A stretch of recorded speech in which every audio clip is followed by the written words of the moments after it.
Eu tinha apenas 14 anos quando o mundo que eu conhecia desmoronou diante dos meus olhos, e nada do que tentei dizer foi ouvido. Cresci em uma casa que, por fora, parecia sólida como um castelo, mas por dentro estava erguida sobre mentiras e preferências. Meus pais sempre deram ao meu irmão mais velho uma liberdade que eu jamais conheci. Ele era o orgulho da família, o filho perfeito aos olhos deles, e cada palavra que saía de sua boca era tomada como verdade absoluta, mesmo quando o veneno escondido atrás de suas frases me feria de formas que eles não enxergavam. Naquele ano, ele inventou a história que marcaria minha vida para sempre. Recordo-me do dia como se estivesse gravado em minha pele. Eu voltava da escola, com os cadernos pesados e a cabeça cheia de sonhos pequenos, mas meus passos encontraram a sala carregada de tensão. Meus pais estavam sentados no sofá, a expressão dura, o olhar frio. Meu irmão estava ali, com uma cara de falsa inocência que só eu sabia decifrar. Ele dizia que eu havia roubado dinheiro da carteira do meu pai, que me escondia para gastar em segredos obscuros, que eu era ingrata e desleal. Minhas mãos tremiam, não de culpa, mas de injustiça. Eu tentei explicar, tentei dizer que nunca faria aquilo, que não precisava inventar desculpas para esconder seus próprios deslizes, mas minhas palavras soaram fracas diante da convicção com que ele encenava sua mentira. Meu pai se levantou, furioso, acusando-me de envergonhar a família. Minha mãe, com lágrimas nos olhos, repetia que não podia mais confiar em mim. Eu implorava, gritava que não era verdade, mas era como falar contra uma muralha de pedra. Meu irmão apenas cruzava os braços, olhando-me de cima como se já tivesse vencido uma batalha que eu nem sabia estar lutando. A sentença foi rápida e cruel. Eu tinha de sair de casa. Não havia espaço para uma filha que envergonhava os pais. Não havia paciência para ouvir minha defesa. Eu era apenas uma adolescente, sem dinheiro, sem rumo e, de repente, sem lar. Lembro do frio daquela noite como se fosse ontem. Minha mochila mal fechava com algumas roupas e meus cadernos, e eu sentia o peso da rejeição maior do que qualquer objeto que carregava. Minha mãe virou o rosto quando chorei pedindo uma última chance, e meu pai simplesmente fechou a porta atrás de mim como quem sela uma decisão definitiva. Do lado de fora, o vento gelado misturava-se às minhas lágrimas, e eu sentia que uma parte de mim morria ali, na calçada, diante da casa onde eu havia crescido. O mundo parecia não ter chão, e eu só conseguia repetir para mim mesma que aquilo não podia ser verdade, que um dia eles iam perceber o erro. O mais doloroso não foi apenas a mentira dele, mas a forma como meus pais se apegaram a ela, como se fosse um alívio, uma desculpa para não enxergarem suas próprias falhas. Meu irmão era problemático, eu sabia, mas ele sempre conseguia escapar da responsabilidade jogando sombras sobre mim. Talvez fosse inveja, talvez fosse prazer em me ver humilhada, ou apenas o hábito de ser o preferido e nunca ter que responder por nada. O certo é que, naquela noite, ele me venceu. Ele roubou de mim não apenas o teto, mas também a confiança nos meus próprios pais, que deveriam me proteger, mas escolheram me abandonar. Aos 14 anos, eu aprendi o que significa estar sozinha. Não havia uma mala cheia de planos, não havia dinheiro escondido em algum canto, não havia sequer um abraço de despedida. Apenas a escuridão, o som da porta trancada e a certeza de que, para eles, eu não passava de um peso descartável. Por dentro, minha mente fervia em perguntas. Por que eles acreditaram tão facilmente? Por que não olharam nos meus olhos antes de me condenar? Por que o amor deles não foi suficiente para ao menos me ouvir? A cada passo que eu dava para longe daquela casa, eu sentia um vazio tão grande que parecia querer me engolir. Mas também havia uma centelha, quase imperceptível, dentro de mim. Uma mistura de raiva e dor que se transformava em um desejo de provar que eu não era o que eles diziam. Eu não sabia como, não sabia quando, mas no fundo prometi a mim mesma que um dia aquela injustiça não seria a última palavra da minha história. Eu ainda voltaria a olhar nos olhos de cada um deles, não como a menina chorando na calçada, mas como alguém que sobreviveu ao abandono. Naquele momento, porém, tudo que eu tinha eram lágrimas. frio e a sensação amarga de que a família que deveria ser meu porto seguro tinha sido o primeiro navio a me lançar ao mar. Foi assim que minha vida mudou para sempre. Uma mentira, uma decisão precipitada e a covardia de quem preferiu acreditar no fácil em vez de buscar a verdade. Eu tinha apenas 14 anos, mas envelheci naquela noite. A menina que entrou em casa pela manhã nunca mais existiu. A que saiu à noite, com uma mochila mal fechada e um coração em pedaços, foi obrigada a aprender sozinha o que significa resistir. Essa foi a acusação que me marcou. E ainda que o tempo tenha me dado cicatrizes e forças, nunca esqueci o som daquela porta se fechando atrás de mim. A noite em que fui expulsa de casa parecia não ter fim, e o vento cortante que atravessava minha pele era um lembrete cruel de que eu já não tinha lugar para onde voltar. Meus pés caminhavam sem rumo pelas ruas escuras, e cada passo ecoava dentro de mim como se fosse uma pergunta sem resposta. Por que eu? O barulho distante de carros, o cheiro de comida que escapava das casas fechadas, tudo parecia zombar da minha solidão. Eu, que até algumas horas atrás acreditava ainda ter um lar, agora me via como uma sombra vagando, invisível e descartada. O silêncio da rua contrastava com o barulho ensurdecedor da minha mente, que repetia a cena 1000 vezes, como se reviver aquele instante de expulsão pudesse mudar o desfecho. Mas nada mudava. Eu estava sozinha, com uma mochila leve demais para carregar o peso da rejeição. Foi nesse desespero que um único pensamento se destacou em meio ao caos. Minha avó. Ela sempre fora diferente dos outros. Sempre olhou para mim com ternura e atenção, como se enxergasse além da filha problemática que meus pais insistiam em pintar. Suas mãos, já marcadas pelo tempo, eram as únicas que eu lembrava de me acariciar sem cobrança. Seus olhos, embora cansados, tinham o dom de me acolher. Eu sabia que se houvesse alguém neste mundo capaz de me oferecer abrigo, seria ela. Caminhei até a casa dela como quem segue uma estrela na escuridão, com a esperança frágil de encontrar, pelo menos uma vez naquela noite, algum calor humano. A porta de madeira, já um pouco gasta, parecia tão diferente da imponência da porta da minha casa que horas antes havia se fechado atrás de mim como uma sentença. Toquei a campainha com mãos trêmulas, temendo que ela não estivesse em casa, ou pior, que também me rejeitasse. Mas quando a porta se abriu e o rosto dela apareceu, iluminado pela luz fraca do corredor, eu senti algo que parecia impossível naquele momento. Alívio.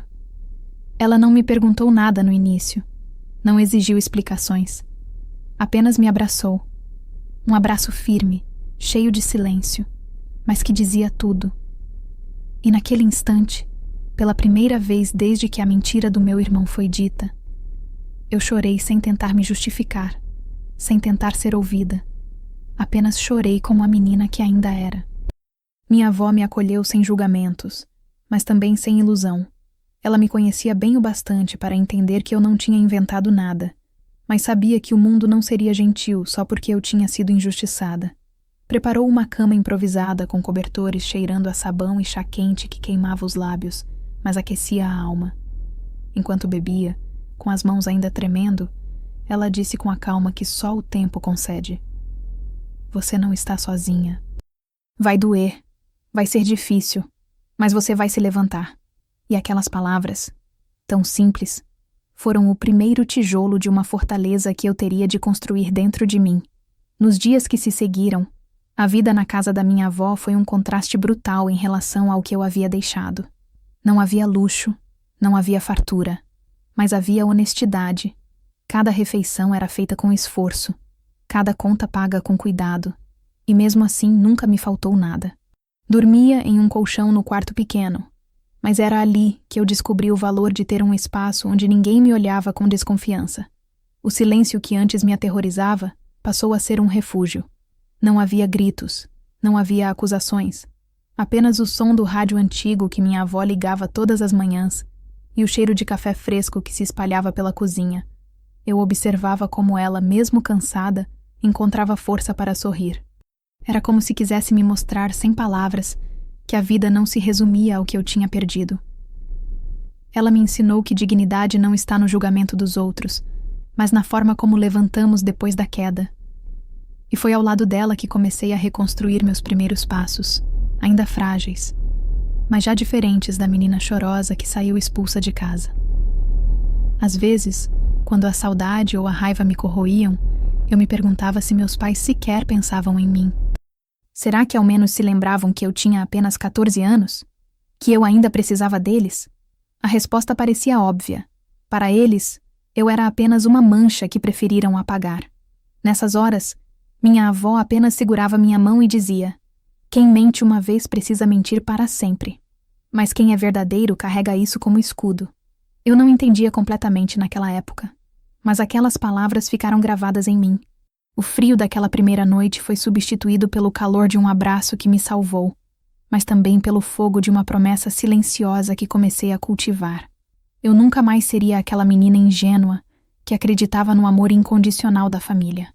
Eu aprenderia a ser forte, a construir meu caminho e, acima de tudo, a não esquecer. Porque por mais que minha avó tivesse me dado um novo começo, a ferida da rejeição continuava ali, como uma cicatriz aberta, lembrando-me todos os dias de que um dia eu seria confrontada novamente por aqueles que me viraram as costas. E nesse dia, eu estaria pronta. Quando a poeira da expulsão começou a assentar, percebi que o mundo não me devia nada e que, se eu quisesse sobreviver, precisaria aprender a me levantar com as próprias pernas. Os dias na casa da minha avó eram marcados por simplicidade, mas também por uma disciplina silenciosa que me moldava. Ela, apesar da idade, levantava cedo para preparar o café, cuidava do pequeno jardim na frente da casa e sempre arrumava a cozinha antes mesmo de o relógio marcar 7 horas. Observando seus gestos, fui entendendo que dignidade não dependia de riqueza ou reconhecimento, mas da forma como enfrentávamos as dificuldades sem ceder à derrota. No começo, eu ainda me sentia quebrada demais para pensar no futuro. Meus cadernos da escola ficaram manchados de lágrimas, e mais de uma vez pensei em abandonar os estudos. Sentia-me sem chão, como se cada aula fosse um lembrete de que eu não tinha uma família inteira para me apoiar. Enquanto meus colegas voltavam para casas cheias de vozes e risos, eu voltava para um colchão no quarto da minha avó, tentando me convencer de que aquilo era suficiente. Mas aos poucos, descobri que aquele espaço, por menor que fosse, era meu porto seguro.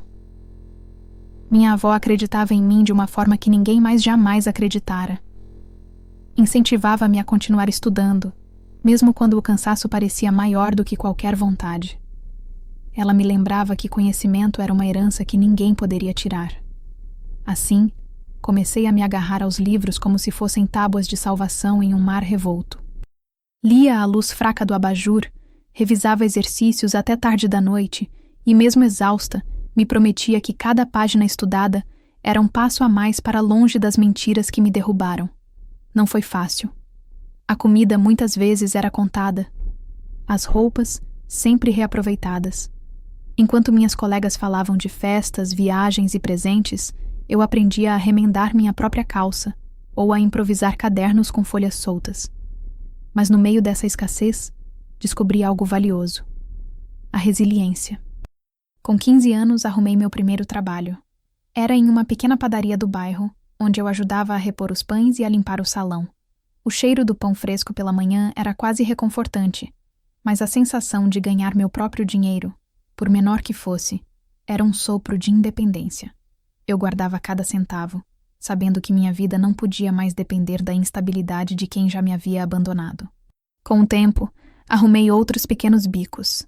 Ajudava vizinhos a organizar suas casas, cuidava de crianças e, quando podia, vendia doces feitos com minha avó. Aos poucos, minha rotina se transformou em uma maratona silenciosa de estudo e trabalho. Havia noites em que o peso da solidão quase me esmagava. Eu me perguntava se meus pais lembravam de mim, se meu irmão seguia inventando histórias para se manter no pedestal que eles lhe construíram. Às vezes, nas datas festivas, a saudade doía como ferro em brasa, mas eu me recusava a procurá-los. O silêncio entre nós era pesado, mas necessário. Eu sabia que, se desse um passo em direção a eles, o preço seria minha própria dignidade. Assim, aprendi a conviver com a ausência como quem aprende a conviver com uma cicatriz. Com 16 anos, uma professora percebeu meu esforço e me indicou para uma bolsa parcial em um curso preparatório. Foi ali que minha vida começou a tomar forma de verdade. Rodeada de jovens que sonhavam alto, percebi que eu também podia desejar mais do que apenas sobreviver. Minha avó, orgulhosa, economizava o pouco que podia para me ajudar a comprar livros e material. E eu, determinada, mergulhava no estudo como se fosse minha única chance de escrever uma história diferente. A cada conquista, por menor que fosse, eu pensava na noite em que fui expulsa, e aquilo me dava forças para continuar. O tempo passou, e junto dele, meu corpo e mente amadureceram em ritmo acelerado.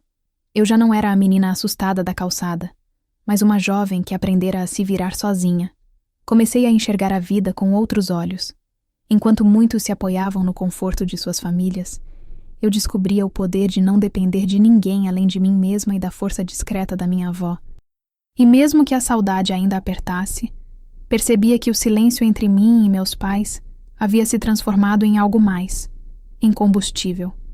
Cada prova superada, cada centavo guardado, cada noite virada estudando era uma forma de gritar para o mundo, sem palavras, que eles estavam errados.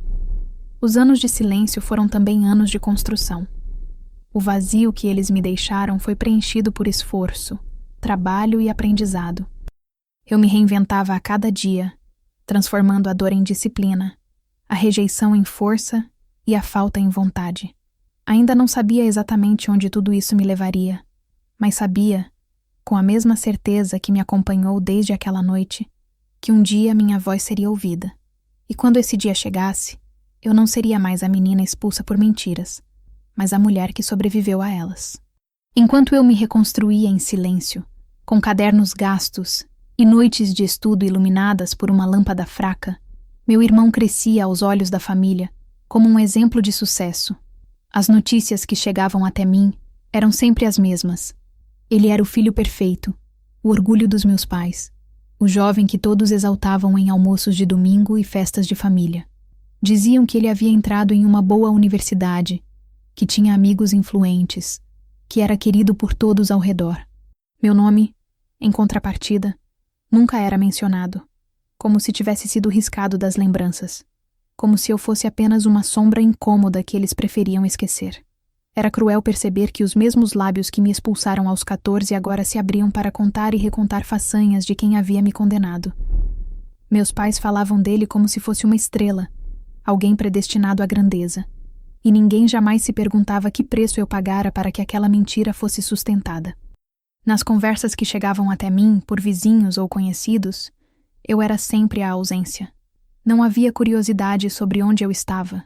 Não havia saudade mencionada, apenas silêncio. Meu irmão ocupava todo o espaço, como se eu nunca tivesse existido. Eu me recordava das vezes em que ele ria de mim por ser a filha obediente, aquela que ajudava nos serviços da casa, que preferia livros a festas. Ele sabia usar isso contra mim. Sabia que meus pais valorizavam o espetáculo mais do que a essência. E sempre que podia, transformava sua esperteza em arma. Se quebrava algo, era eu quem levava a culpa. Se mentia, era eu quem pagava o preço. E a cada ano, a distância entre a filha esquecida e o filho brilhante só aumentava. A narrativa que eles criaram em torno dele se fortalecia, enquanto eu, longe, construía a minha própria vida sem que eles percebessem. Por muito tempo, isso me corroeu. Perguntava-me como era possível que ninguém questionasse, que nenhum parente desconfiasse da injustiça que sofri. Mas com o tempo, aprendi que para muitos era mais fácil acreditar na versão confortável, o filho exemplar que enchia a família de orgulho e a filha ingrata que se perdera no caminho. Essa simplificação lhe servia bem, e eu era obrigada a carregar sozinha a dor de ter sido apagada. Mas o silêncio me fez forte. Eu trabalhava e estudava, e enquanto o nome dele era pronunciado com louvores, eu aprendi a me destacar sem precisar de plateia. Conquistei notas que me abriram portas, empregos que me deram independência e, acima de tudo, uma convicção inabalável. Eu não precisava da aprovação deles para existir. Cada vez que ouvia histórias sobre os feitos do meu irmão, deixava de sentir inveja e passava a sentir uma estranha compaixão. Ele vivia preso à necessidade de brilhar para os outros, enquanto eu construía uma vida sólida no silêncio. Ele precisava da validação de todos. Eu precisava apenas da certeza de que não me rendia à mentira. Ainda assim, havia dias em que a mágoa me visitava. Pensava em como teria sido se meus pais tivessem dividido o orgulho entre nós dois, se tivessem dado ouvidos às minhas lágrimas naquela noite em que fui expulsa. Talvez eu tivesse crescido com menos cicatrizes. Talvez tivesse conhecido um tipo de amor que não precisei reinventar. Mas pensar nisso era como cutucar uma ferida. Doía sem trazer respostas. Aprendi a fechar essa porta dentro de mim e a guardar minhas forças para o futuro. O tempo passou, e para a família, meu irmão continuava sendo o retrato da vitória. Para mim, no entanto, ele era apenas o fantasma do motivo pelo qual eu tinha sido obrigada a amadurecer cedo demais. E mesmo que ele fosse celebrado como um príncipe, eu sabia a verdade. Aquele brilho era falso, sustentado por mentiras. E no fundo, uma parte de mim tinha certeza de que um dia essa verdade viria à tona. Eu apenas não sabia quando, nem como, mas sabia que o destino não perdoa o silêncio das injustiças. Enquanto isso, eu seguia em frente, com passos firmes e silenciosos, como quem se prepara para um encontro inevitável. Porque por mais que eu fosse a filha esquecida, um dia eles teriam de se lembrar de mim. E quando esse dia chegasse, já não encontrariam a menina de 14 anos chorando na calçada, mas a mulher que aprendeu a se erguer das cinzas que eles próprios deixaram. Houve um momento em que a vida começou a mudar de cor, e não porque as feridas da infância tivessem cicatrizado, mas porque eu aprendi a transformar cada dor em combustível para seguir adiante. Eu tinha passado anos me equilibrando entre estudos e pequenos trabalhos, vivendo na simplicidade que a casa da minha avó me oferecia, e por mais difícil que fosse, havia encontrado na disciplina uma forma de resistir. Mas foi ao alcançar minha primeira conquista verdadeira que percebi, pela primeira vez, que todo aquele esforço silencioso não tinha sido em vão. A virada não aconteceu de um dia para o outro, mas sim em pequenas vitórias que, juntas, formaram um marco. Eu me lembro do dia em que recebi a notícia de que tinha conquistado uma bolsa integral para cursar a universidade. Naquele momento, senti como se o chão se abrisse para revelar um futuro que até então me parecia inalcançável. As horas intermináveis passadas com os olhos grudados em livros, as noites em claro revisando conteúdos enquanto o mundo dormia, os cafés baratos que me mantinham acordada, tudo se converteu em um sorriso que não cabia no rosto.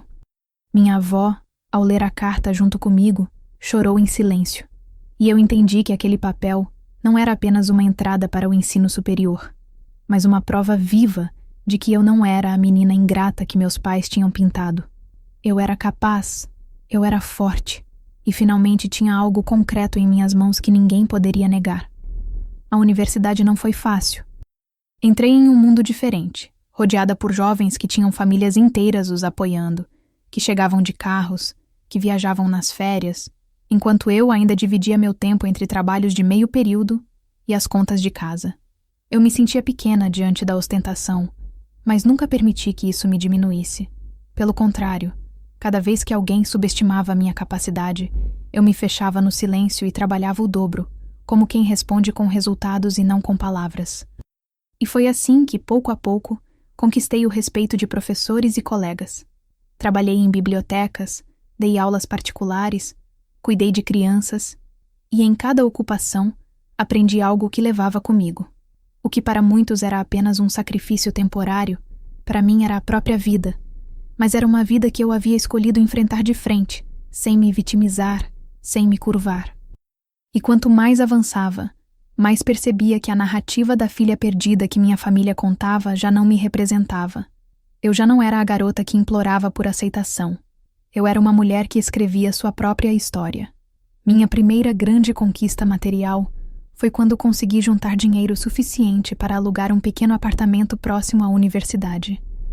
Era um espaço modesto, com paredes descascadas e móveis doados.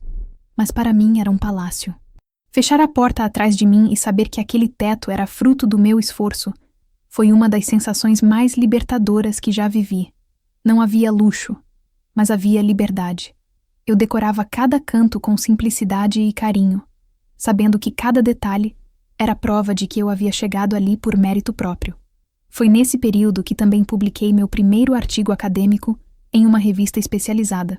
Lembro-me de ter passado meses pesquisando, escrevendo e reescrevendo, com medo de não ser suficiente, com medo de ser rejeitada.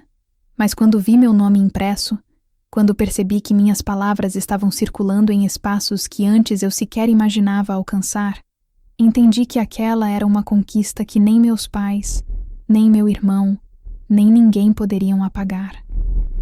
Pela primeira vez, senti que estava construindo algo que ultrapassava o peso das mentiras que me expulsaram de casa. E como se o universo tivesse um jeito irônico de nos lembrar de onde viemos, foi justamente nessa fase de conquistas que comecei a ouvir rumores de que meu irmão enfrentava dificuldades. Alguns conhecidos diziam que sua vida perfeita não era tão sólida quanto parecia.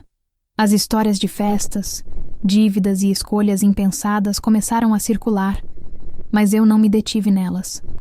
Não porque não sentisse a tentação de me vingar em silêncio, mas porque entendi que a verdadeira vitória não estava em vê-lo cair, mas em me ver erguida. Ainda assim, ao deitar na minha cama no pequeno apartamento, eu pensava em como seria se meus pais soubessem da minha bolsa, do artigo publicado, da independência conquistada. Será que sentiriam orgulho? Ou será que, mais uma vez, ignorariam qualquer feito meu para sustentar a imagem brilhante do filho favorito? Essas perguntas me perseguiam, mas não eram mais correntes que me prendiam. Eram apenas ecos distantes de um passado que, aos poucos, eu deixava de carregar nas costas. Essa primeira conquista verdadeira me mostrou que eu não estava destinada a ser a vítima da história que os outros criaram para mim. Eu não era a menina expulsa. Eu era a jovem que, contra todas as previsões, havia conquistado o direito de existir com dignidade e de trilhar seu próprio caminho. E naquele momento, olhando para tudo o que já havia conquistado com as próprias mãos, eu prometi a mim mesma que aquele seria apenas o começo. O que ainda estava por vir seria ainda maior. E quando a vida me colocasse novamente diante da minha família, eu já não seria uma lembrança incômoda, mas uma presença impossível de ignorar. O tempo passou, e com ele, o silêncio que eu havia cultivado como defesa se transformou em um espelho incômodo para aqueles que um dia me viraram as costas. Eu havia aprendido a não procurar mais notícias da minha família, a não gastar energia tentando entender como eles viviam ou se algum dia sentiriam remorso pelo que fizeram comigo. Mas o mundo é pequeno, e as vozes da vizinhança sempre encontravam um jeito de chegar até mim. Pelos corredores da universidade, em encontros casuais na rua, ou até pela boca de antigos conhecidos, eu ouvia fragmentos sobre minha família. E em todos esses relatos, havia algo que me chamava a atenção: a estranheza deles diante do meu silêncio absoluto. Eu não ligava, não mandava cartas, não pedia ajuda. Não reaparecia em festas ou datas importantes. Para eles, eu tinha desaparecido. E esse desaparecimento começou a pesar mais do que se eu tivesse ficado pedindo atenção. É curioso como o silêncio pode ser mais barulhento do que qualquer grito. Eles estavam acostumados a me ver como a filha que suplicava, que buscava provar inocência, que implorava por amor. Quando esse eco cessou, o vazio se tornou ensurdecedor. As pessoas perguntavam por mim nas reuniões de família, e meus pais respondiam com evasivas, como se mudar de assunto pudesse apagar o incômodo. Meu irmão, ainda cercado de uma aura de sucesso, fazia piadas, dizia que eu havia escolhido me afastar, mas a sombra da minha ausência pairava sobre cada palavra. Eu sabia disso porque sempre havia alguém que deixava escapar um comentário. Eles nunca mais falaram de você. Seu silêncio incomoda mais do que se tivesse feito escândalo. Do meu lado, eu observava essa reação com uma calma quase fria. No começo, confesso que me perguntava se o silêncio era uma forma de puni-los ou se era apenas proteção.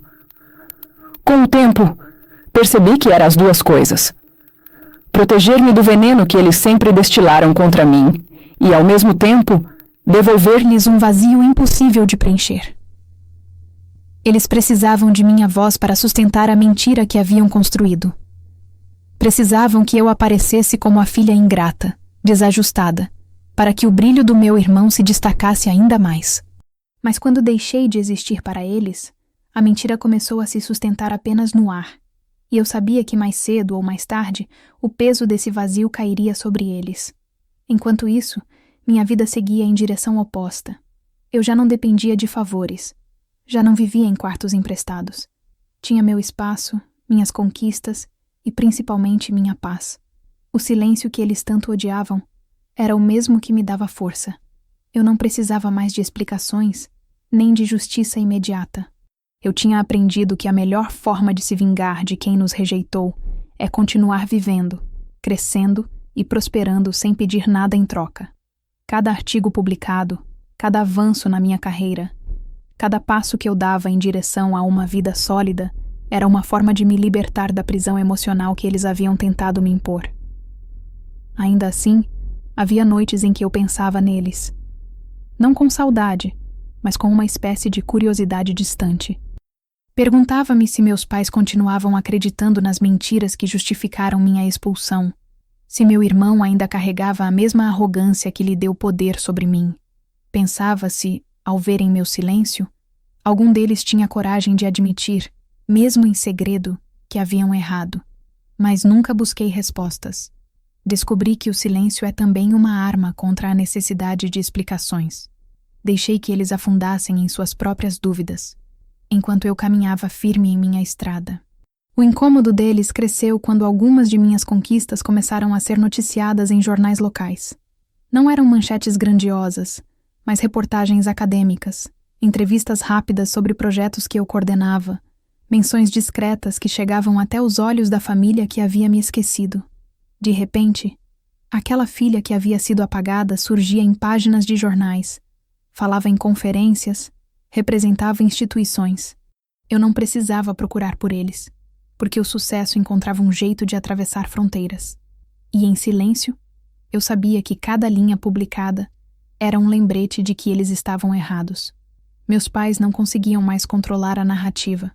O silêncio que os havia feito acreditar que eu havia desaparecido agora se transformava em ruído público, em prova incontestável de que eu estava viva, presente e vitoriosa. E esse ruído não vinha de mim. Não eram cartas nem telefonemas, mas fatos que circulavam sem minha interferência. Eu continuava calada, sem procurá-los, sem pedir reconhecimento. Essa era a parte que mais os corroía, minha indiferença. Porque a indiferença é a forma mais cruel de lembrar alguém de que sua aprovação já não é necessária. Nesse ponto da minha vida, percebi que o silêncio havia se tornado minha maior conquista invisível. Enquanto eles se incomodavam com a ausência de meu nome nas conversas familiares, eu o via estampado em espaços muito maiores do que a mesa da sala de jantar. Enquanto eles se perguntavam por que eu nunca mais apareci, eu estava ocupada construindo algo que jamais poderia ser negado. E mesmo que ainda existisse dentro de mim uma ferida pela rejeição sofrida, já não era ela que me guiava. Era a convicção de que viver bem era a resposta mais poderosa que eu poderia oferecer. Esse silêncio, que para eles era um castigo, para mim era liberdade. Era a prova de que eu havia aprendido a caminhar sem precisar olhar para trás, que eu havia transformado a menina expulsa em uma mulher capaz de escrever a própria história. E embora eu ainda não soubesse, esse mesmo silêncio seria o que prepararia o terreno para um momento em que, inevitavelmente, eles voltariam a me procurar. Mas dessa vez, a posição seria invertida, e eu já não estaria no banco da acusada. Eu estaria no lugar de quem tem o poder de dizer sim ou não, de oferecer ou negar, e tudo isso porque aprendi que o silêncio pode ser o grito mais alto de todos. A vida já tinha se tornado tão distante da menina que fui aos 14 anos que às vezes parecia que a história da expulsão tinha acontecido a outra pessoa. Eu seguia minha rotina entre trabalho, estudos e pequenos prazeres que conquistava com meu esforço, e ainda que as cicatrizes permanecessem, elas já não ditavam os meus passos. O silêncio que eu mantinha em relação à minha família tinha se tornado não apenas proteção, mas também afirmação. Eu havia aprendido a existir sem precisar deles, e essa independência era a resposta mais contundente que poderia dar à rejeição que sofri. Foi por isso que, quando o telefone tocou naquela tarde chuvosa, trazendo do outro lado a voz que eu não ouvia há anos, a sensação foi como se um fantasma tivesse atravessado a porta do meu apartamento. Era minha mãe. Reconheci seu tom de voz imediatamente, ainda que envelhecido e cansado. O som dela me trouxe uma enxurrada de lembranças. A noite em que ela fechou a porta atrás de mim, os olhos marejados que se desviaram dos meus quando implorei para ficar, o silêncio cúmplice dela diante das mentiras do meu irmão.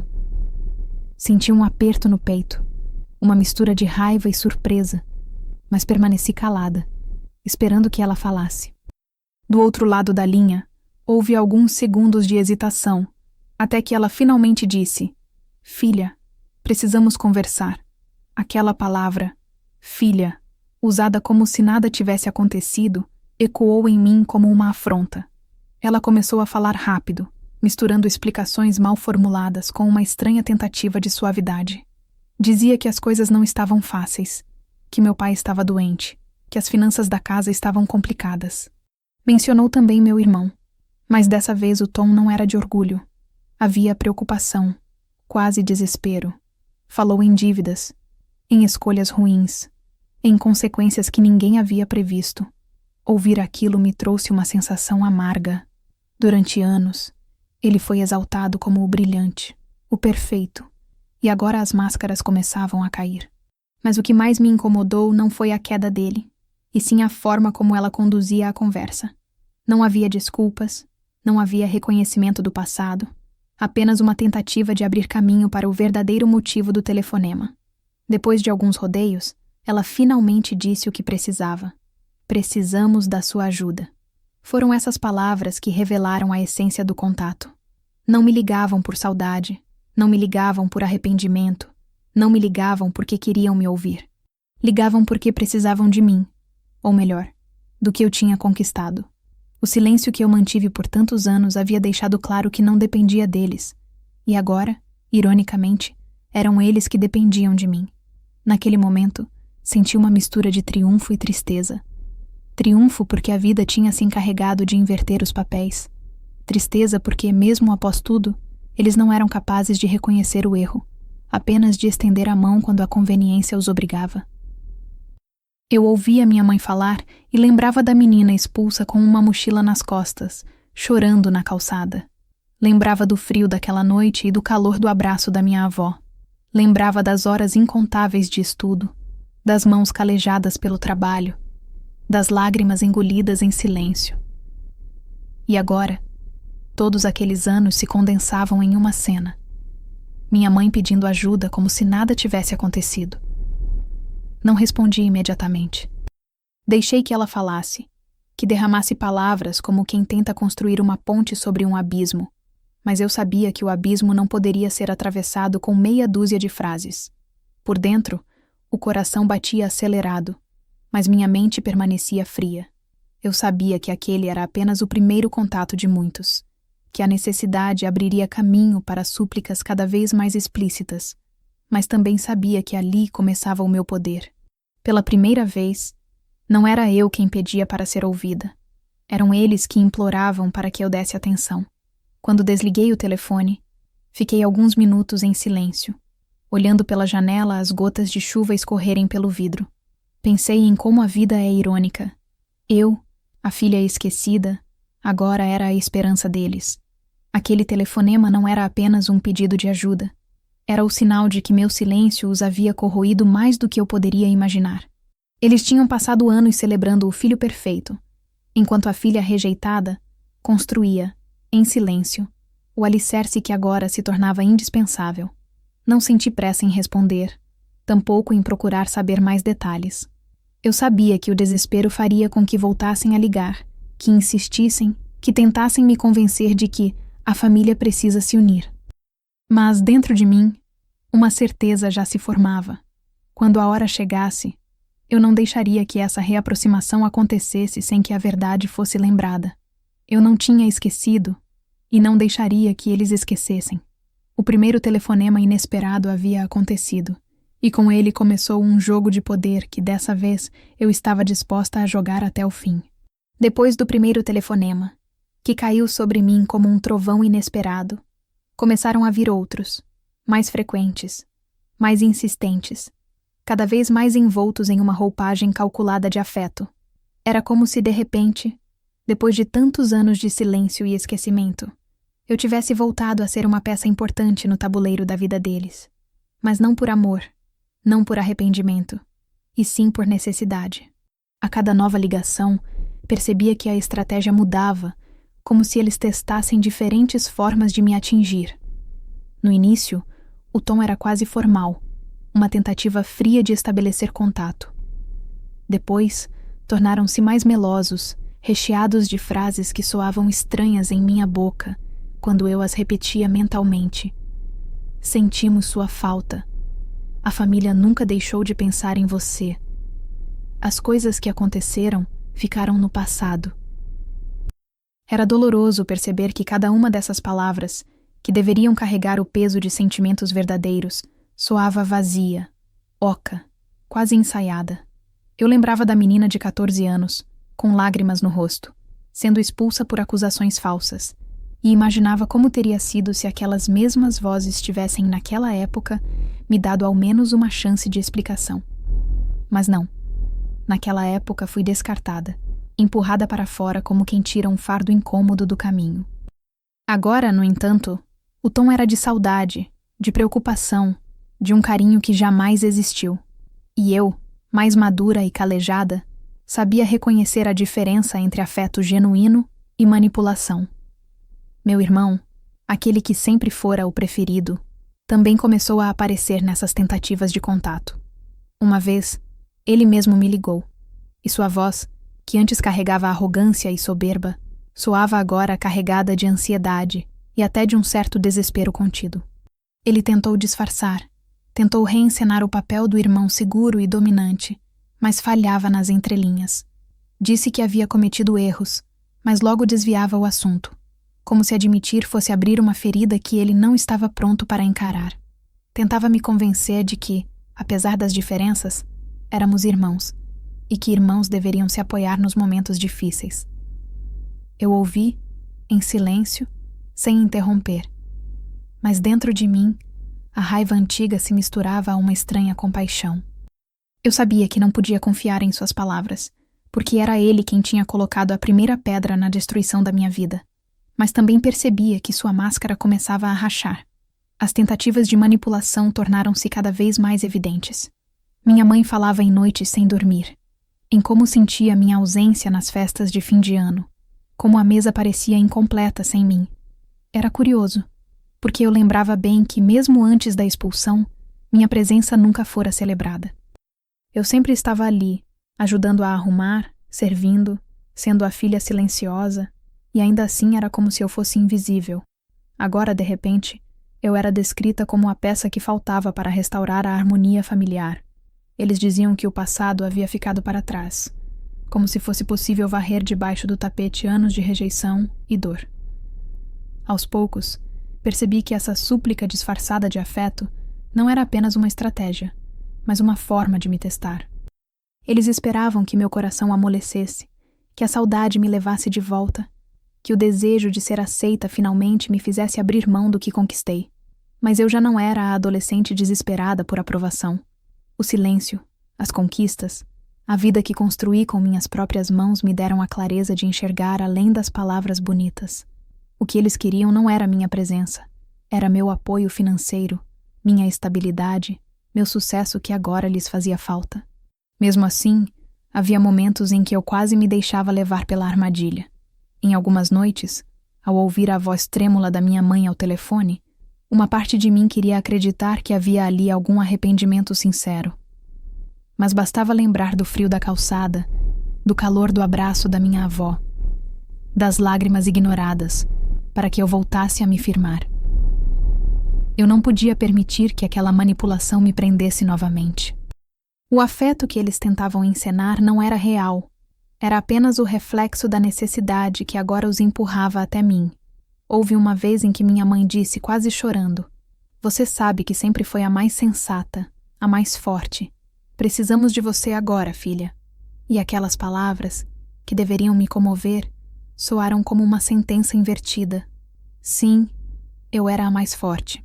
Mas não porque eles me reconheceram assim. Eu era forte porque sobrevivi à ausência deles. Porque me ergui quando ninguém estendeu a mão. A ironia era que, ao tentarem me manipular com elogios tardios, eles apenas reforçavam aquilo que eu já sabia. Eu não precisava deles, Mas eles precisavam de mim. Esse período de súplicas disfarçadas foi como uma dança estranha. Eu escutava, mas não cedia. Respondia de forma educada, mas distante. Não dava detalhes da minha vida.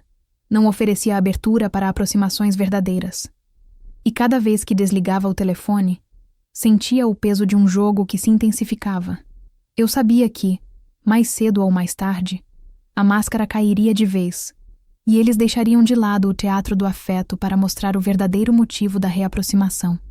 E nesse dia, eu estaria pronta para dar a resposta que preparava em silêncio há anos. O amor que eles fingiam agora já não tinha poder sobre mim. Eu tinha aprendido a distinguir entre palavras doces e ações verdadeiras, e, se no passado fui jogada para fora de casa por uma mentira, agora era eu quem segurava as chaves do que seria dito e feito. A súplica disfarçada de afeto não me enganava. Era apenas mais um capítulo de uma história que, eu sabia, se encaminhava para um confronto inevitável. As ligações haviam se tornado rotina, uma insistência que não me surpreendia mais. Eu já sabia de antemão o que ouviria. A voz embargada da minha mãe, o tom forçado do meu pai tentando parecer firme quando, na verdade, suplicava, e até mesmo as tentativas do meu irmão de parecer arrependido quando tudo o que fazia era buscar uma saída para a própria ruína. Eles haviam testado de tudo. Frases melosas, apelos à memória de família, elogios tardios, mas nada disso me comovia. Eu atendia em silêncio, deixava que despejassem suas palavras, e respondia com uma frieza calculada, como quem segura uma lâmina afiada sem nunca precisar brandi-la. Sabia que o momento da resposta definitiva chegaria, e quando chegasse, seria a minha vez de devolver tudo o que me fizeram sentir. O dia em que decidi falar chegou como qualquer outro, sem aviso, sem clima especial, apenas o peso de uma decisão amadurecida por anos de espera. Atendi o telefone e ouvi, mais uma vez, minha mãe falar doentes, dívidas, da casa que corria risco de ser tomada pelo banco. Ela tentava disfarçar o desespero com palavras doces, mas eu já reconhecia cada fissura em sua voz. Deixei que falasse até o fim, e quando ela finalmente caiu no silêncio esperando minha resposta, respirei fundo e comecei.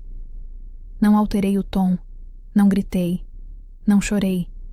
Falei com calma, como quem dita uma sentença que não precisa de ênfase para ser definitiva.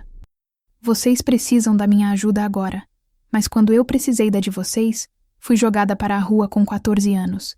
Vocês acreditaram em mentiras sem ao menos olhar nos meus olhos. Vocês me viraram as costas, me chamaram de ingrata, me trataram como um fardo. Se hoje eu sou forte, não é graças a vocês, mas apesar de vocês. E não vou fingir que esqueci. Do outro lado da linha, o silêncio foi pesado, sufocante. Eu imaginei o olhar da minha mãe, talvez buscando uma resposta, talvez entendendo pela primeira vez o tamanho do erro. Mas não deixei espaço para réplicas. Continuei. Vocês têm coragem de me ligar agora. Não porque se arrependeram, mas porque precisam. Não se enganem. Eu sei reconhecer quando as palavras de amor são apenas uma máscara para o interesse. Durante anos, vocês me exaltaram como a perdida, a ingrata, a esquecida. Agora sou eu quem escolho esquecer. Vocês não terão meu dinheiro, não terão minha ajuda, não terão nada do que construir. Senti uma força estranha percorrer meu corpo enquanto dizia aquilo. Era como se cada lágrima engolida na adolescência, cada noite de frio, cada trabalho pesado, cada conquista solitária tivesse se acumulado em mim para ser liberada naquele instante. Não era raiva que me guiava, mas uma clareza gelada. Eu não precisava punir com gritos ou humilhações. Minha simples recusa era punição suficiente. Era o silêncio transformado em palavra, a dor convertida em poder. Do outro lado, ouvi meu pai interromper com a voz trêmula. Filha, não fale assim, somos família. Foi então que deixei escapar um riso breve, seco, carregado de ironia. Família? Família não abandona uma criança de 14 anos na rua. Família não escolhe um filho para amar e outro para descartar. Família não fecha os olhos diante da mentira só porque é mais fácil. Vocês nunca foram família para mim. Foram apenas o peso que precisei carregar até aprender a deixá-lo para trás. Meu irmão tentou falar também, dizendo que era jovem, que errou, que não queria que as coisas chegassem a esse ponto. Mas para mim suas palavras soaram tão falsas quanto as que usava quando criança, ao inventar histórias para me culpar. Não lhe dei a chance de se justificar. Você roubou a minha infância com suas mentiras. Talvez agora entenda o que é viver com as consequências delas. Não espere compaixão. Você teve tudo e desperdiçou. Eu não tive nada e construí tudo. É isso que nos diferencia. O silêncio que se seguiu foi quase libertador. Eu sabia que eles não esperavam ouvir isso de mim. Esperavam que eu cedesse, que minha necessidade de ser aceita me fizesse estender a mão. Mas a menina que buscava aceitação havia morrido na calçada fria naquela noite de expulsão. O que restava agora era a mulher que sobrevivera, que se reconstruíra e que finalmente tinha o poder de dizer não. Desliguei o telefone sem dar espaço para mais nada. Não havia despedidas, não havia promessas de pensar no assunto. Apenas o clique seco que encerrava, de uma vez por todas, anos de submissão. Quando larguei o aparelho sobre a mesa, senti um peso sair dos meus ombros, como se finalmente tivesse fechado a porta que eles abriram ao me rejeitar. Mas dessa vez, a porta se fechava do meu lado, e eu tinha a chave. Não chorei depois disso. Não me senti culpada, nem mesmo vingativa. O que senti foi alívio. Minha vingança não foi gritar, não foi expor, não foi humilhar. Foi negar-lhes aquilo que buscavam em mim, mostrar que não podiam mais me manipular com promessas de afeto, mostrar que o poder havia mudado de mãos. Era uma vingança fria, mas necessária, porque me devolvia a dignidade que eles tentaram arrancar. Enquanto a noite avançava e a cidade se iluminava pelas janelas, percebi que aquele capítulo da minha vida havia chegado ao fim. Eles haviam me procurado, haviam tentado manipular, haviam implorado, mas eu disse não. E esse não ecoava mais alto do que qualquer sim que eu pudesse ter dado.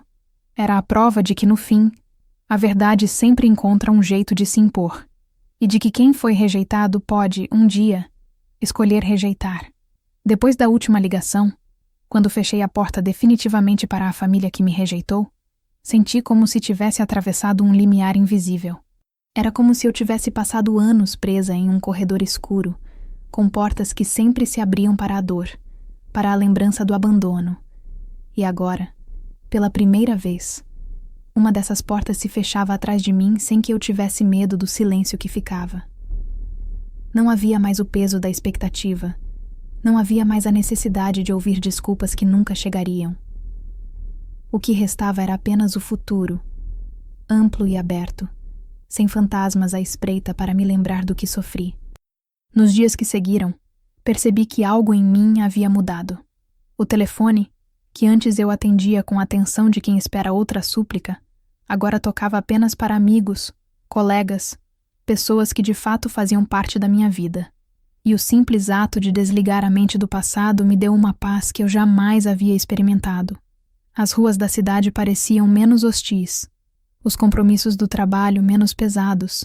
Eu podia olhar para o espelho e não ver apenas a menina marcada pela expulsão, mas a mulher que sobreviveu e reconstruiu. Aquela decisão de dizer não havia libertado não apenas meu presente, mas também o meu futuro. Com mais serenidade, voltei a dedicar minha energia ao que realmente importava: minha carreira, meus projetos, meus sonhos. Se antes cada conquista tinha um sabor de vingança, agora elas tinham o gosto doce da realização pessoal. Eu já não precisava provar nada para ninguém. Já não buscava no reconhecimento externo a validação da minha existência. Quando publiquei meu primeiro livro, fruto de anos de pesquisa, noites em claro e coragem para colocar minhas ideias no mundo, percebi que aquele era o verdadeiro símbolo da minha vitória. Não um troféu contra minha família, mas uma marca deixada no mundo pelas minhas próprias mãos. Minha avó, que me acolhera quando todos me viraram as costas, ainda estava ao meu lado, com seu sorriso cansado, mas cheio de orgulho. Ela sempre dizia que eu era a prova viva de que o destino não está escrito pelos erros dos outros, mas pelas escolhas que fazemos mesmo nas piores circunstâncias. E eu sabia que cada passo dado até ali só foi possível porque, no momento em que fui expulsa, ela abriu os braços. Sempre que pensava nela, sentia que não havia perdido tudo naquela noite de inverno. Eu havia perdido pai, mãe, e irmão, mas tinha ganhado uma aliada que valia mais que todos eles juntos. Aos poucos, aprendi a não sentir rancor, apenas distância. O rancor ainda me ligava a eles, como uma corrente enferrujada que me mantinha presa ao passado. Mas quando compreendi que não precisava mais disso, que a vingança já tinha sido cumprida no simples ato de negar ajuda, pude soltar essas correntes. Eles não faziam mais parte da minha vida, e eu não precisava mais pensar neles para existir. O silêncio entre nós já não era uma arma, mas um estado natural. Era o espaço necessário para eu florescer, sem ser sufocada pela sombra de quem tentou me apagar. Comecei também a me permitir viver experiências que antes pareciam impossíveis. Viajei para lugares que sempre sonhei. Conheci pessoas que me mostraram formas de afeto genuíno. Construí laços que não tinham nada a ver com sangue, mas que carregavam a essência do que realmente significa família. Entendi que família não é o sobrenome que você carrega, mas os braços que se estendem quando o mundo fecha as portas. E assim, fui formando a minha própria família de escolhas, de amizades, de amores, de gente que me respeitava pelo que eu era, não pelo que esperavam que eu fosse. O recomeço não foi feito de um único gesto, mas de pequenas decisões diárias. Decisões de acordar e olhar para frente, de trabalhar com propósito, de me permitir sorrir sem medo de que o passado viesse me roubar a alegria. Foi um processo lento, mas profundamente libertador. E quanto mais caminhava, mais percebia que já não havia fantasmas à espreita. Apenas lembranças distantes que não tinham poder sobre mim. A menina expulsa ficou na calçada naquela noite de inverno, e a mulher que eu me tornei caminhava agora sob a luz de uma vida construída com dignidade. Hoje, quando penso em tudo o que aconteceu, não sinto ódio. Sinto apenas um distanciamento sereno, como quem olha para um quadro antigo e já não se reconhece nele. Meus pais e meu irmão continuam sendo parte da minha história, mas não da minha vida. Eles escolheram acreditar em mentiras, e eu escolhi acreditar em mim mesma. Essa foi a diferença que determinou nossos destinos. Eles ficaram presos em suas próprias falhas, e eu segui livre, forte e inteira. O recomeço sem fantasmas não foi apenas a etapa final da minha vingança. Foi a verdadeira vitória. Porque vingança sem libertação é apenas mais uma prisão. Eu me vinguei ao dizer não, ao negar o dinheiro que buscavam, ao expor a verdade que tentaram enterrar.